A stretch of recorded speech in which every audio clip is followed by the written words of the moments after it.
Radio Publique Africaine.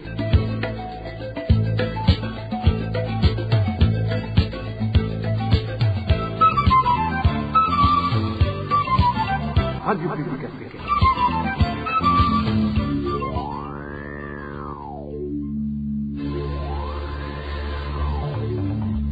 C'est le moment de suivre le journal parlé en français. À la présentation, Josiane Mouzaned. Au sommaire de cette édition, le Burundi n'est pas prêt d'éradiquer l'épidémie de variole du singe, vu la légèreté observée dans la lutte de cette dernière. En effet, non seulement il n'y a aucune mesure barrière dans la plupart des écoles, mais pire encore, certains élèves et parents n'ont jamais entendu parler de cette épidémie jusqu'aujourd'hui.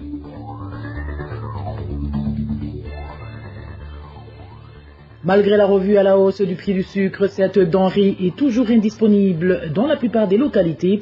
Dans ce journal, nous vous emmènerons dans la capitale économique, Bujumbura. Dans ce journal, nous vous parlerons également de la pénurie de l'or noir qui fait toujours parler d'elle. Voilà pour les grandes articulations. Bien le bonsoir chez vous, mesdames et messieurs. Tout de suite, le développement de ces titres.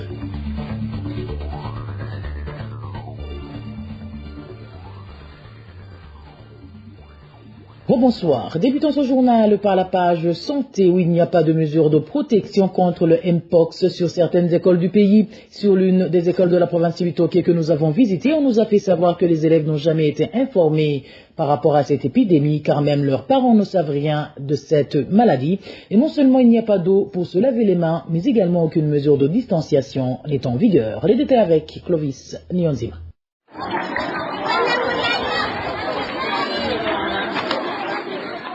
À notre arrivée sur cette école, les élèves étaient dans la récréation. Certains jouaient à l'aise en se touchant les uns les autres sans souci. D'autres s'achetaient de petits articles pour grignoter.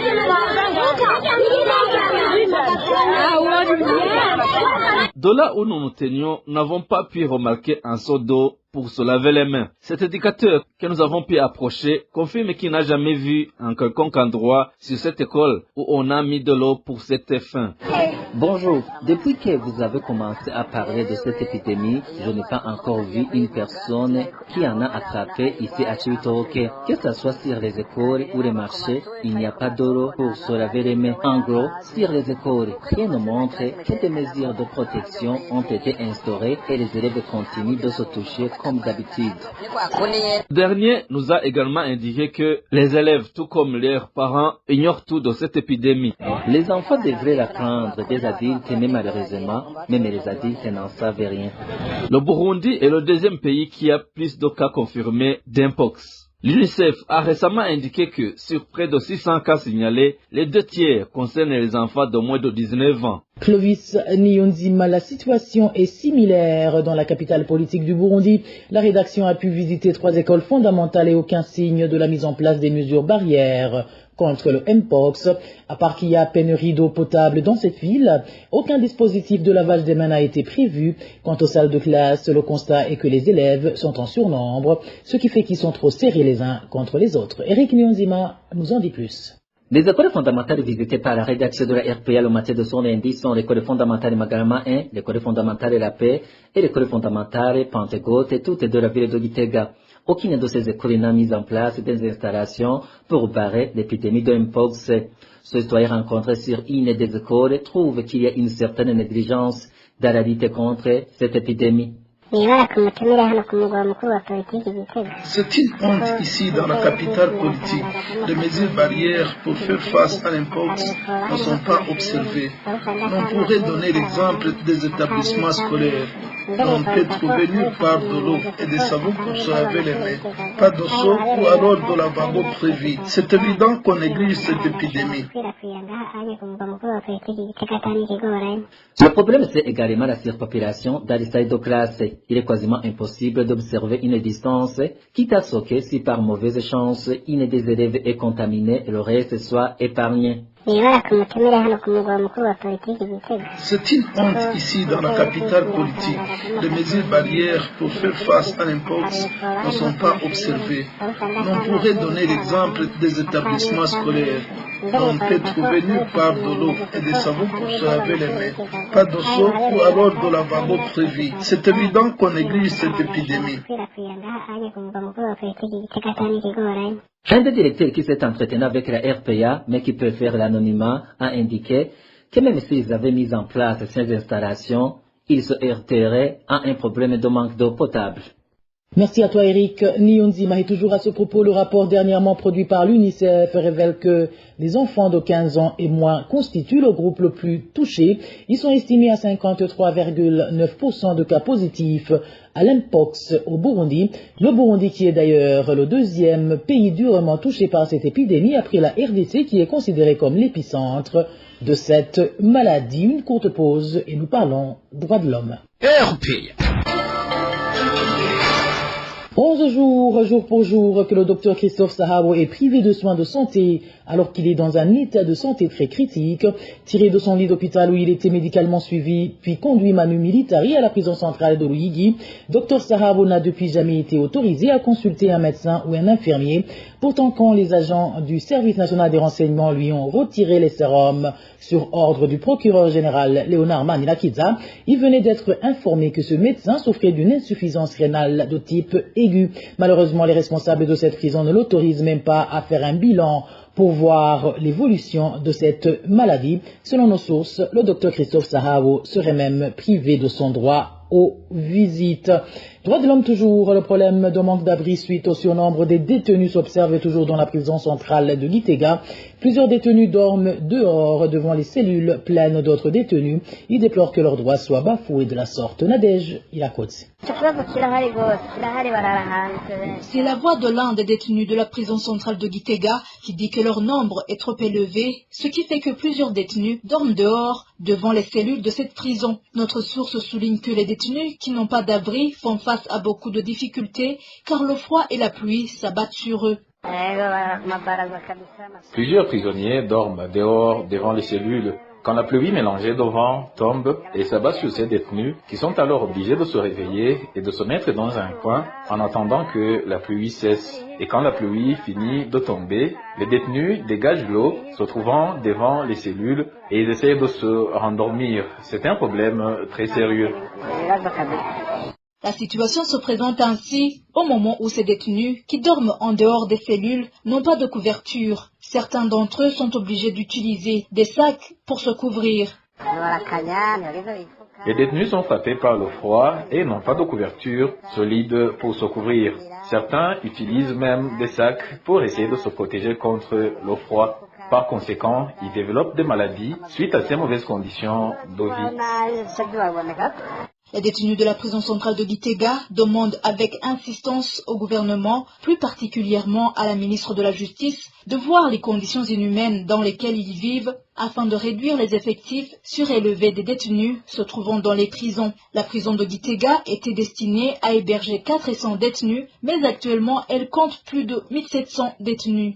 Merci à ton Nadège Ilakodze. Puis en page gouvernance, le recensement général de la population, de l'habitat, de l'agriculture et de l'élevage a été prolongé ce dimanche de 5 jours. Cela a été décidé au cours d'une réunion du Comité national de l'orientation du recensement. Cette réunion était présidée par le Premier ministre Gervin Dirakobucha qui est également le président du dit comité. Au cours de cette réunion, il a été déclaré que 98,4% de ménages se sont fait recenser. Ce recensement, dont la date butoir est vendredi prochain, avait été lancé en date du 2 septembre 2024.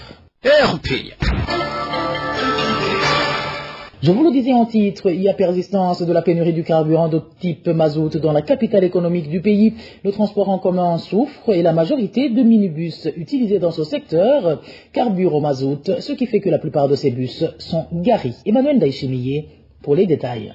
Bujumbura, la capitale politique du Burundi, est loin de guérir la maladie en rapport avec le déplacement dans le transport en commun. Des minibus de type Quaster sont très peu nombreux dans la circulation. Cette capitale, comme tout le pays, connaît toujours un manque de carburant de type mazout, bien qu'il y ait une amélioration pour l'essence. Cela constitue toujours une entrave pour le déplacement en mairie de Bujumbura.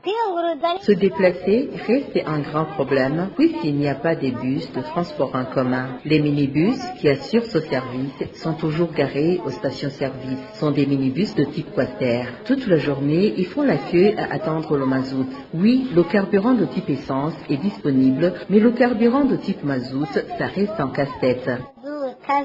Les minibus IAS qui consomment de l'essence sont actuellement trop peu utilisés dans le transport à mairie de Bujumbura. L'homme préfère les quasters. Les minibus IAS sont très peu nombreux pour le moment pour le transport en commun. C'est comme si l'on était en train de s'en débarrasser. La majorité de minibus quasters qui restent dans le secteur sont alors les quasters qui consomment du mazout. Les minibus IAS sont encore trouvables dans la ligne Nyakabiga, Javé et Buyenzi. Les autres zones, c'est surtout les quasters, mais Mamusaga, il reste très peu de minibus IAS. Les habitants de la mairie de Bujumbura demandent au gouvernement de résoudre le plus tôt possible ce problème de la pénurie des carburants de type mazout. Emmanuel Ndaïchimi, il n'y a pas que l'or noir frappé par la pénurie car les produits Braroudi sont également en carence dans différentes localités de la mairie de Bujumbura. Certains habitants qui se sont entretenus avec la RPA indiquent que suite à cette pénurie, les commerçants de ces boissons en ont profité pour majorer les prix jusqu'à 1000 francs burundais par bouteille. Éloge Divin, Rémiche. Il se remarque depuis quelques jours le manque de certaines boissons Braroudi au niveau de différents quartiers de la mairie de Bujumbura. Ceux qui se sont entretenus avec la RPA parmi les habitants révèlent que les commerçants gèrent de diverses façons cette pénurie. Dans pas mal de localités, il s'observe une hausse de plus de 1000 francs burundais par rapport aux prix officiels. Cet habitant du nord de la capitale, Bujumbura, indique qu'à part la hausse des prix de certaines boissons alcoolisées, les commerçants ont mis en place d'autres exigences. Au niveau de Saint-Prébisson, les boissons Amstel et Prémons 72 centilitres ne sont plus disponibles comme avant. Là où ils sont disponibles, l'Amstel se vend à 6 000 francs burundais, la Prémons à 5 000 francs burundais, mais là aussi on t'oblige d'acheter une pochette. La situation est identique dans d'autres localités où même les prix des limonades ont été revus à la hausse. Cet individu est un habitant du sud de la mairie de Bujumbura. L'Amstel 72 centilitres, qui est très sollicité, manque souvent. Il se marque aussi quelquefois la pénurie de la Primos et de limonade. Et la limonade se vend entre 1800 et 2000 francs burundais. La pénurie de produits Braroudi, suivie de la hausse de leur prix, se manifeste aussi au niveau des quartiers situés au centre de la capitale, Bujumbura. Du côté des commerçants, ceux dont nous sommes entretenus révèlent qu'ils augmentent les prix pour le simple motif qu'eux aussi, il manque les boissons sollicitées au niveau des mégas. Ils expliquent qu'il arrive même des fois où ils vont chercher en vain des boissons auprès de ces mégas, mais quelques instants après, ils sont signifiés que le plus offrant peut obtenir quelques casiers. La rédaction de la RPA n'a pas encore pu joindre les responsables de la Braroudi pour connaître l'origine de cette pénurie. Merci à toi, Elos Divin. Rémicha, bouclons ce journal par ce panier de la ménagère où le sucre reste toujours une denrée rare dans les zones de la mairie de Bujumbura. Pourtant, selon le programme de distribution du sucre, la majorité des zones du nord de Bujumbura devraient avoir été servies durant le week-end. Plus de détails avec Elvis Neomongue. Quelques habitants des quartiers au nord de la capitale économique Bujumbura indiquent que la question du sucre devient de plus en plus en casse-tête. Un habitant de la zone Kamenge, très proche des autorités administratives, indique que la zone ne connaît pas de sucre depuis près d'un mois. Selon lui donc, depuis la hausse de prix de cette denrée, la zone n'a pas été servie. Cette source précise qu'ils ne sont même pas au courant du calendrier de distribution du sucre, l'heure établie par la société Sosumo. Selon ce calendrier, zone Kamenge aurait été servie le 18 septembre dernier. En zone Kinama, un citoyen du quartier Charama a signifié à la RPA que la question du sucre est également en casse-tête dans ce quartier. Il a indiqué que cette denrée est introuvable dans des boutiques depuis une longue période. Selon toujours cette source, l'on peut se procurer du sucre dans 3 endroits seulement du quartier Charama. Il s'agit notamment de Charama 2 au mosquée, Charama 2 chez Nadine et en fait Charama 3 dans un endroit appelé chez Aprodirachi. Bien qu'il y ait du sucre dans ces endroits, cette denrée est achetée par très peu de gens depuis que la Sosumo ait pris la mesure de revoir à la hausse les prix, a précisé ce citoyen. Un kilo coûte 8000 francs plus 500 francs pour l'emballage, renchérit cette source. Que ce soit les habitants de la zone Kamenge, que ce soit ceux de la zone Kinama, ils demandent tous au gouvernement de voir pitié des citoyens les moins nantis et fixer un prix abordable pour tout le monde. Et voilà, amis fidèles de la RPA, c'est sur ce reportage de mon confrère Elvis Néomongé que nous mettons fin au journal en français de ce lundi 23 septembre 2024. Merci pour votre aimable écoute. Merci également aux équipes rédactionnelles et techniques pour leur franche et parfaite collaboration. À la présentation de ce journal, vous étiez avec Josiane Mouzaneza. Passez de bons moments chez vous. Au revoir.